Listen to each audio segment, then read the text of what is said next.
সপ্তমে শনি থাকলে জাত মনুষ্য রোগযুক্ত, সাংসারিক ব্যাপারে অসুখী, নিজ সংসর্গের দরুন মলিন চিত্ত বিশিষ্ট ও কুরূপা রমণীর স্বামী হয়।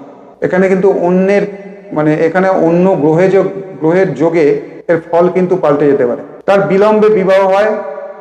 স্বীয় উচ্চক্ষেত্রে মূল ত্রিকোণে বা স্বক্ষেত্রে শনি সপ্তমস্থ হলেও সপ্তম ভাবের অশুভ হয়। তার কার্যসিদ্ধির ব্যাপারে এবং বিবাহে বিলম্ব ঘটে, কিছু না কিছু ঝঞ্ঝাট থাকেই।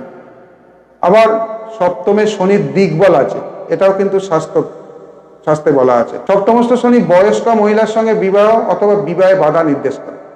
জাতকের স্ত্রীর মধ্যে একনিষ্ঠতা খুব প্রবল হওয়া সম্ভব, কিন্তু তার মধ্যে প্রণয়নীর চেয়ে গৃহিণীর ভাবই প্রবল থাকে। তার স্ত্রী সমশীল এবং গৃহকর্মে পটু এবং কর্তব্যপরায়ণ হয়। বিবাদ বিসংবাদে জাতককে সৌভাগ্যশালী বলা যায় না। দীর্ঘস্থায়ী শত্রুতা অনেক হতে পারে এবং শত্রুর দ্বারা তিনি